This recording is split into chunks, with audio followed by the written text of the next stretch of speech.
Sebelum kita berbincang-bincang dengan surah Mu'awwizatain itu, saya ingin mengulang sedikit khutbah saya kemarin.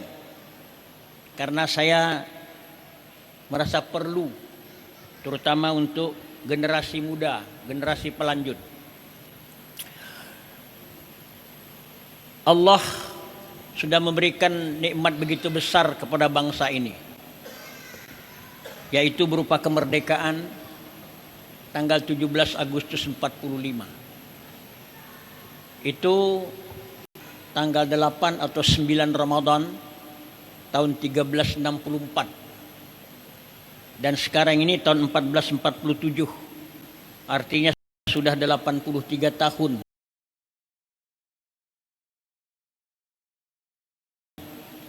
proklamasi kemerdekaan itu dikumandangkan.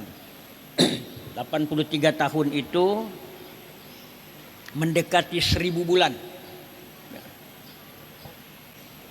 Lalu apa pesan yang disampaikan oleh para founding fathers kita atas izin Allah Subhanahu wa taala? Apa pesan terutama untuk generasi pelanjut yang hari ini mengisi kemerdekaan?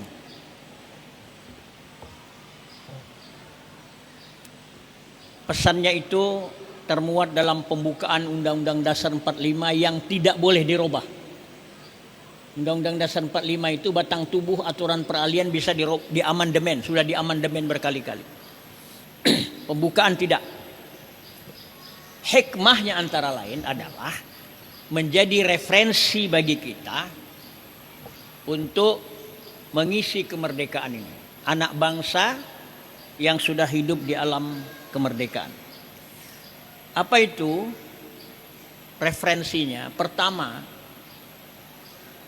kalau kita punya cita-cita dan harus punya cita-cita. Kalau orang sudah berumur 40 tahun tidak punya cita-cita, itu sama dengan mati. Harus punya cita-cita. Nah, untuk meraih cita-cita itu ada 3 tahap. Setelah diraih dari 3 tahap itu, baru kita beraktivitas dengan apa yang kita raih dari cita-cita itu. Yang pertama, tentukan cita-cita kita itu hak. Hak itu lawan daripada batil. Bahasa Indonesia, hak itu milik. Jadi kita semua, terutama generasi muda, tentukanlah apa yang kita cita-citakan itu hak.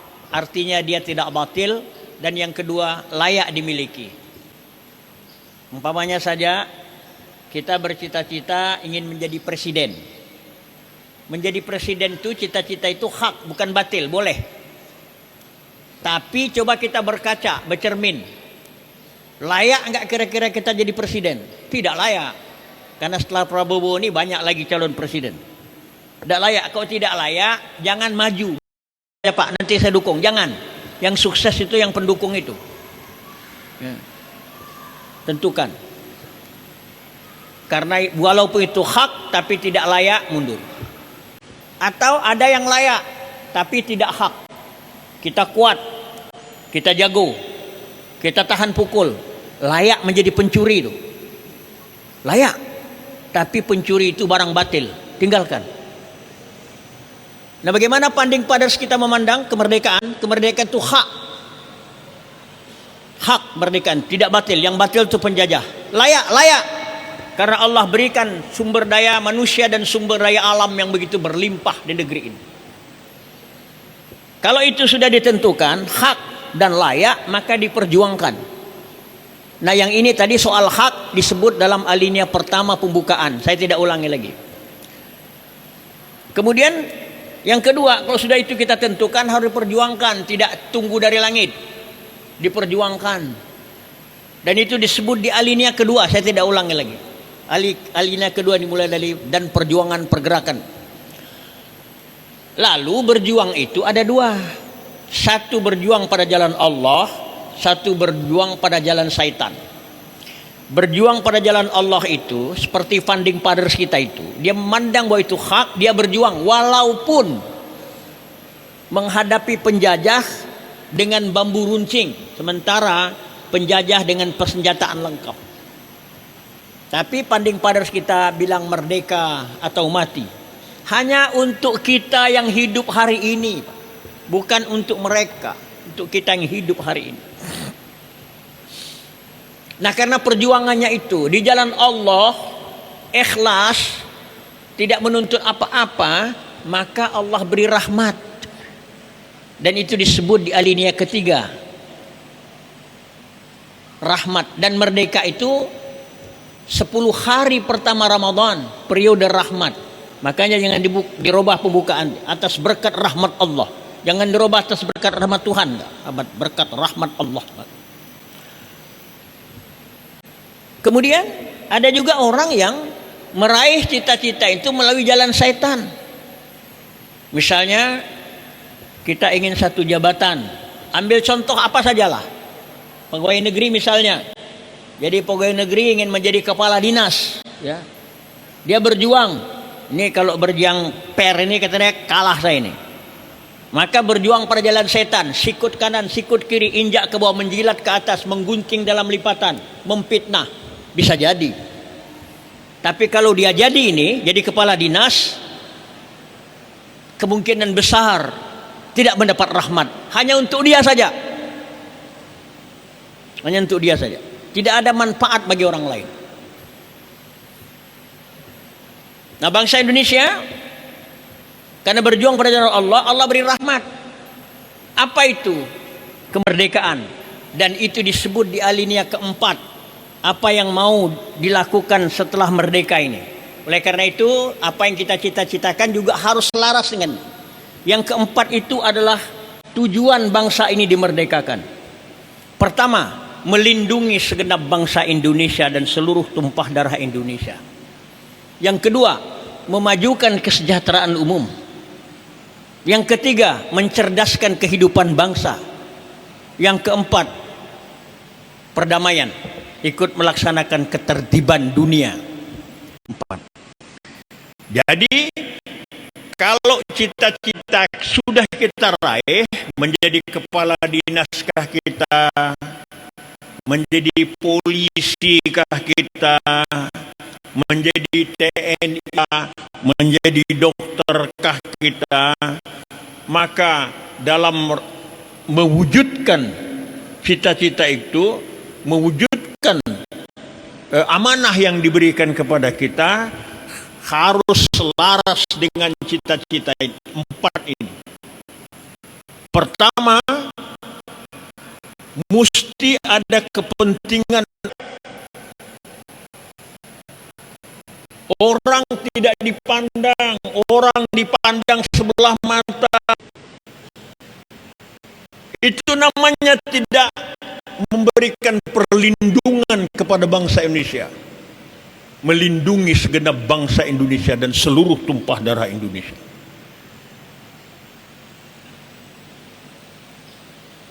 Jadi kita jadi kepala dinas kan, jadi polisi kan.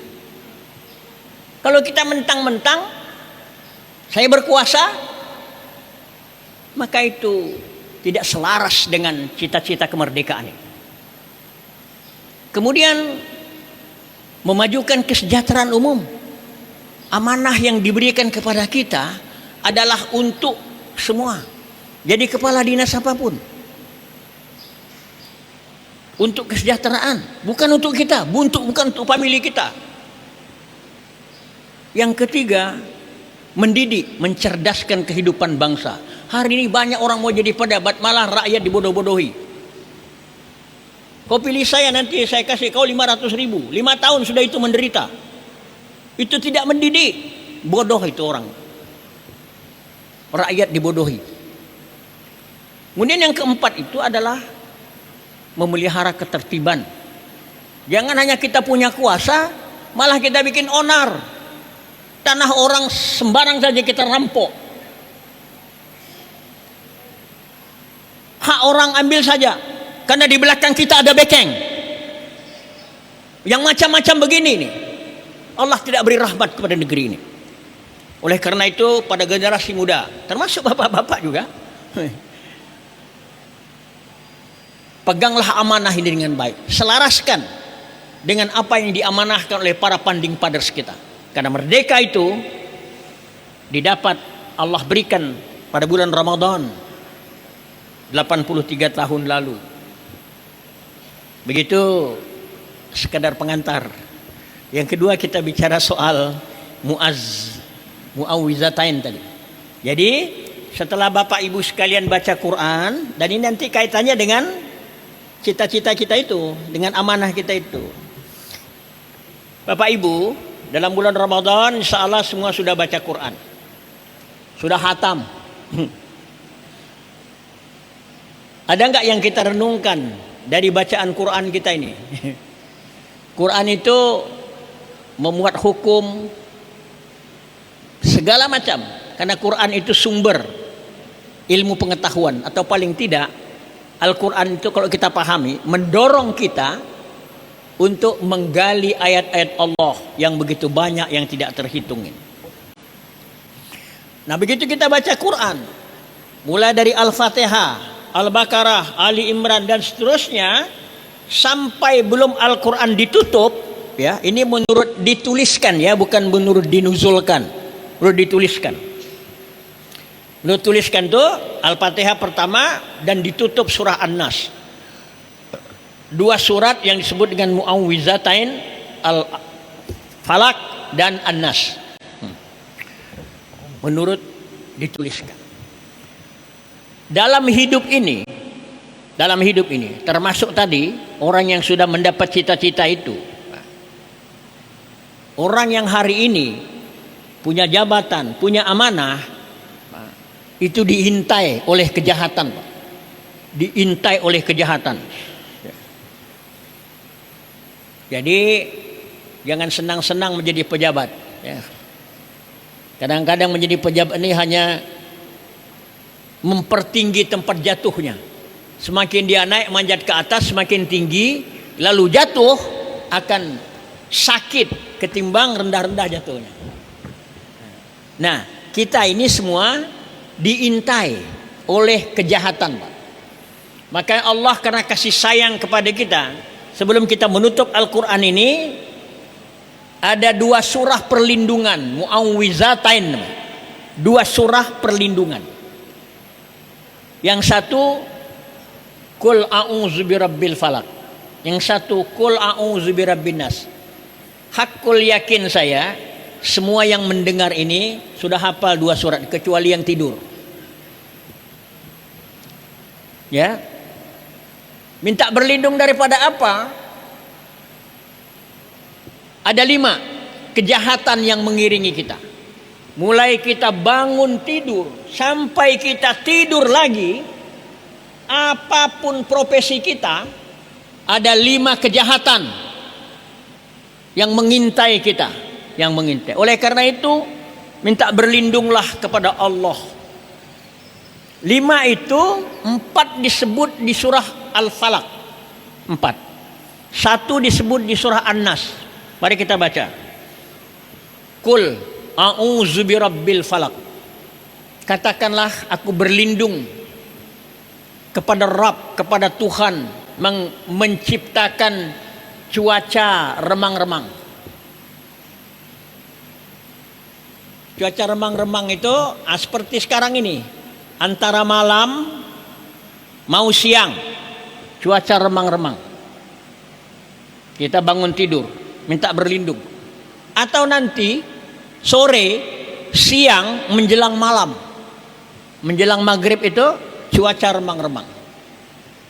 Minta berlindung, karena bentar lagi setelah aktivitas kita 12 jam kita mau istirahat malam. Qul a'udzu birabbil falaq. Aku berlindung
Nuh, suaminya pangkatnya rendah, bah.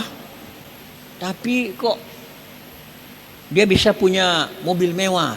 Ini aku tahu dari mana dia dapat. Cuman sama kau saja aku bilang ya. Jangan kau bilang sama yang lain. Sama kau saja. Nanti sore satu Pontianak orang sudah tahu. Jadi kecuas-kecuasnya mulut ibu-ibu itu sama dengan sihir. Lebih berbahaya daripada sihir zaman dulu. Jadi kita minta berlindung daripada kejahatan wanita tukang sihir.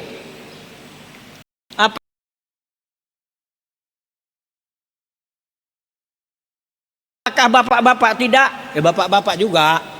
Itu hanya menggambarkan saja. Karena wanita ini mulutnya.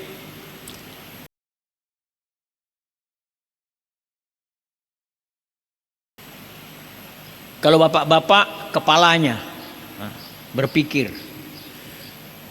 3. Yang keempat kita minta berlindung dari kejahatan. Wa min syarri hasidin iza hasad. Itu dia lahirkan. Ya. Umpamanya saya dendam sama beliau ini, berdendam. Dia tidak tahu kalau saya dendam, saya mau pukul dia. Tapi karena dia minta berlindung, dia tidak tahu. Allah beri perlindungan. Allah tidak menggerakkan tangan saya untuk memukul dia. Ada orang ingin memukul kita, ada orang ingin mencederai kita. Kita minta berlindung kepada Allah daripada kejahatannya, daripada hasad dengkinya itu, daripada fitnahnya itu. Semoga tidak terlahirkan. Jadi ada 4. Kita minta berlindung dari kejahatan makhluk yang dijadikan. Kita minta berlindung daripada kejahatan malam kalau telah gelap. Kita minta berlindung dari kejahatan wanita tukang sihir. Kita minta berlindung daripada iri dengki seseorang jangan sampai dilahirkan. Ini 4 kejahatan disebut dalam surah Al-Falaq. Dan awalnya cuma menyebut kul a'udzu birabbil falaq. Menyebut Allahnya cuma satu saja. Aku berlindung kepada Rabb yang menciptakan cuaca remang-remang. 4 yang kita minta perlindungan di situ. Kemudian surah An-Nas cuma 1. Kita minta perlindungan cuma 1. Tapi nyebut Tuhannya 3 kali. Kul a'udzu birabbin nas. Katakan aku berlindung kepada Tuhan yang memelihara manusia. Malikin nas, raja manusia, pemilik manusia. Ilahin nas, Tuhan sembahan manusia. Minta berlindung kepada apa? Min syarril waswasil khannas. Bahasa Melayunya penyakit waswas, bah. Dalam surah Al-Falaq tadi 4 kejahatan itu eksternal datangnya, dari luar. Kejahatan dari luar.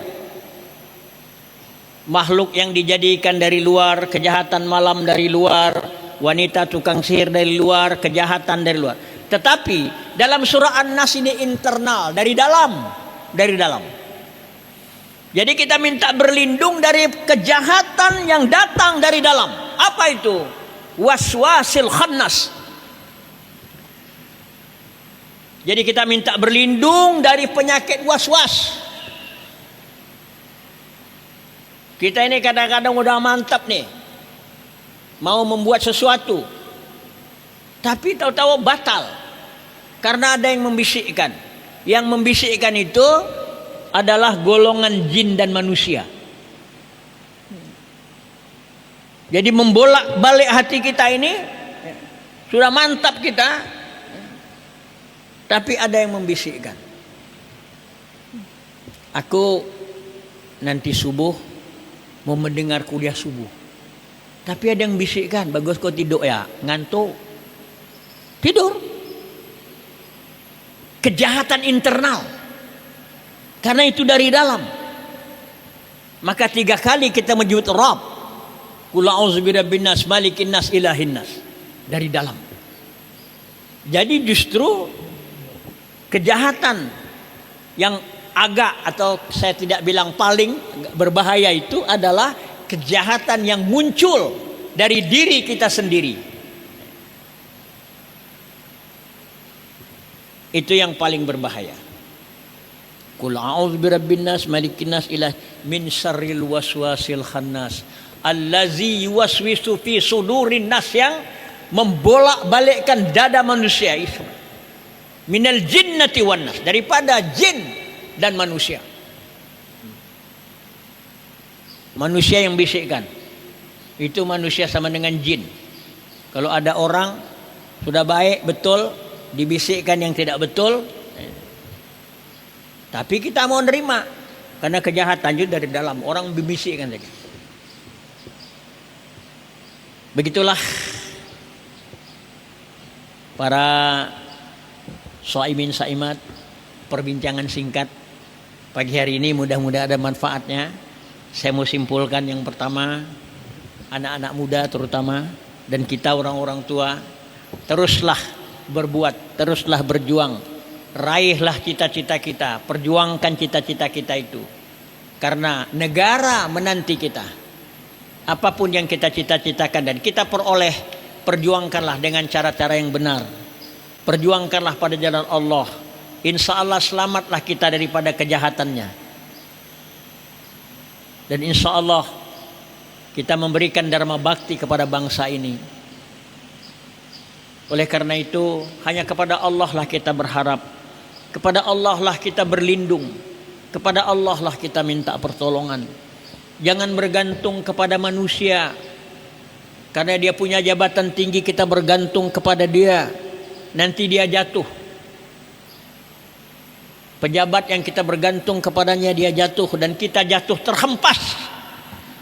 Lebih baik kita diampu dari bawah, diangkat oleh akar rumput. Insya Allah ada keberkahan dalam hidup kita. Terima kasih banyak, mohon maaf kalau ada kekurangan. Nasrum minallah wa fathun qarib.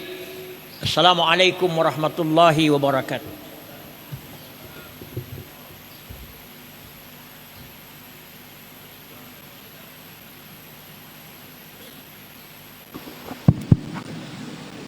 Baik, kaum